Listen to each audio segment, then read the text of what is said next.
Hello friends, welcome to pebbles Bengali cooking. আমি মৌসুমি তোমাদের সবার কাছে চলে এসেছি আবার একটা রেসিপি নিয়ে। রেস্টুরেন্টের স্টাইলেই খুব সহজ পদ্ধতিতে মোগলাই বানানোর রেসিপি। আমার আজকে ইচ্ছা হলো তোমাদেরকে একটু মোগলাই বানানো শিখিয়ে দিই। যারা এই সব সময় রেস্টুরেন্টের খাবার খেতে ভালোবাসে কিন্তু যাওয়ার সময় হয়ে উঠলো না, কিন্তু খুব মোগলাই খেতে ইচ্ছা করছে, তাদের জন্য কিন্তু এই রেসিপিটা খুব উপকারে দেবে। এবং তোমরা দেখে নাও আমি কি করে এই সহজ পদ্ধতিতে মোগলাইটা বানাচ্ছি এবং একদম প্রপার রেস্টুরেন্টের স্টাইলে। তাহলে চলো দেখে নেওয়া যাক কী করে আমি এই মোগলাই রেসিপিটা তৈরি করছি। তাহলে আমাদের কি কি লাগছে? সবার প্রথমে লাগছে ময়দা। আমি দেখুন এখানে ময়দা মেখে রেখেছি। আমি এখানে 1.5 কাপ ময়দা মেখেছি। এই ময়দাটা মাখার একটা নিয়ম হলো একটু বেশি করে। আমি যেমন এই 1.5 কাপ ময়দা মাখতে এখানে আমি 4 চামচ তেল দিয়েছি আর নুন দিয়ে এটা ভালো করে আগে মিশিয়ে নিয়ে তারপর আমি মেখে রেখেছি যাতে মাখাটা একটু সফট হয়। এরপরে আমি এটাকে ডো বানিয়ে নেব। মেখে আমি 10 মিনিট রেখে দিয়েছিলাম। লাগছে ডিম। আমি এখানে 2টো ডিম দিয়ে করব। লাগছে ধনে পাতা। বেলার জন্য সামান্য ময়দা রেখেছি। কেন রেখেছি? অনেক সময় যখন আমি মোগলাইটা তৈরি করছি তখন অনেক সময় হয় কি তেল দিয়ে বেললে বড় করে বেলা যায় না, আর তার জন্য কি হয় আপনার লেচিটা যখন বেলা হচ্ছে সেই রুটিটা তোলা যায় না। তাই জন্য সামান্য একটু ময়দা দিয়ে আমি বেলবো। লাগছে লঙ্কা কুচানো। এটা যে যেরকম খাবেন, বাচ্চারা খেলে লঙ্কা নাও দিতে পারেন, আর বড়রা খেলে লঙ্কা কুচিয়ে রেখেছি সেটা মিক্সড করে দিতে হবে মাখার সময়। লাগছে স্বাদ মতো নুন। লাগছে পেঁয়াজ কুচানো। আমি এখানে 3টে মিডিয়াম সাইজের পেঁয়াজ চপ করে রেখে দিয়েছি, দেখুন কেটে রেখে দিয়েছি। আর আমি এই মোগলাইটা সার্ভ করার জন্য ঘরে একটা আলুর দম বানিয়ে রেখেছি। লাগছে চাট মশলা, লাগছে গরম মশলা, আর এটা করব আমি রিফাইন অয়েল দিয়ে। তাহলে চলুন দেখিয়ে দিই কী করে পেঁয়াজ আর ডিমটা মশলা দিয়ে মাখবেন। এটা আমি এখানে কিছুটা পেঁয়াজ নিচ্ছি, যতটা করব। আর পেঁয়াজটা বেশি কিন্তু মাখতে নেই, তাহলে এর মধ্যে থেকে জল বেরিয়ে যাবে। এখানে কিছুটা ধনেপাতা দিয়ে দিচ্ছি, কিছুটা লঙ্কা কুচানো দিলাম, একটা স্পুনের 3 ভাগের 1 ভাগ দিলাম গরম মশলা, 1 চামচের 1/2 চামচ দিলাম, দিচ্ছি আপনার চাট মশলা, 1/2 চামচ মতন চাট মশলা দিলাম। এটা এবার একটু মাখিয়ে নেব।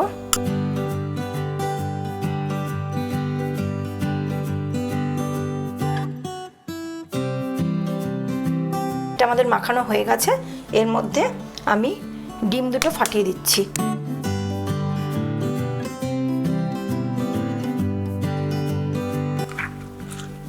একটু মশলা এই যে দেখুন এটা একটু ঘন ঘন হবে।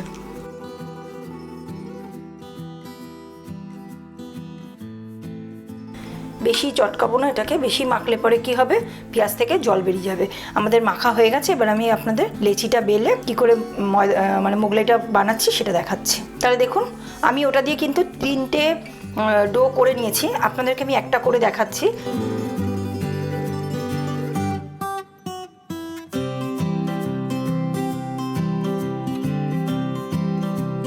আমাদের এটা কিন্তু বেলা হয়ে গেছে।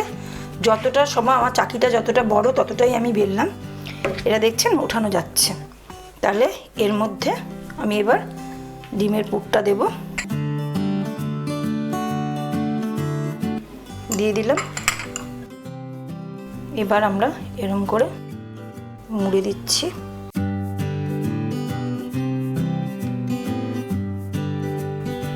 এবার এটাকে এরকম করে কোনাগুলো একটু চেপে দেবো।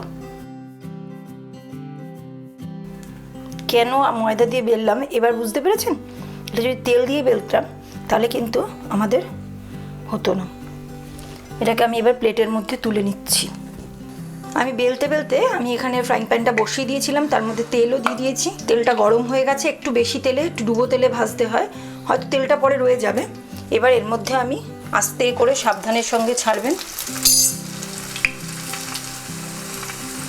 কি করতে হবে, এরকম তেল দিয়ে দিয়ে এরকম করে দিতে হবে। দেখুন আমি ডোবা তেলে এটা ভাজছি। আমার চাকিটা যতটা বড় সেই হিসাবে হয়েছে। আপনারা চাইলে একটু ছোট ছোট ডো বানাতে পারেন। এরকম করে একটু এটাকে 1 মিনিট ভাজতে দেবো। তারপর আমি আবার উল্টে হালকা ব্রাউন হবে, এটাকে হালকা চেপে চেপে দেবেন, বেশি চাপলে কিন্তু আবার ফেটে বেরিয়ে যাবে। এটাকে আমি একটা স্পুন সহযোগে এটাকে আমি একটু উল্টে দিলাম। দেখুন কি সুন্দর ব্রাউন হয়ে গেছে। বেশি চাপলে ডিমটা বেরিয়ে আসবে।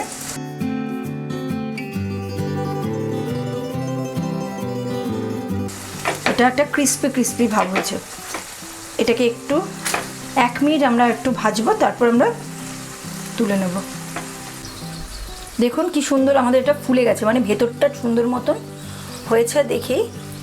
দেখেছেন কি সুন্দর হয়েছে। এটাকে চাইলে আপনারা আরেকবার উল্টে নিন। দেখুন এখানে হালকা ব্রাউন হয়ে গেছে। এবার এটাকে আমরা নামিয়ে দেবো। আমরা কিন্তু পরিবেশন করার সময় এটাকে একটু ছুরি দিয়ে কেটে দেবো। দেখেছেন কি সুন্দর ফুলেছে। আর এটা কিন্তু ময়মের জন্যই এটা হয়েছে। আমি যে ময়দাটা মেখেছি, আমি বললাম 1.5 কাপ ময়দার মধ্যে আমি 4 চামচ তেল দিয়েছি।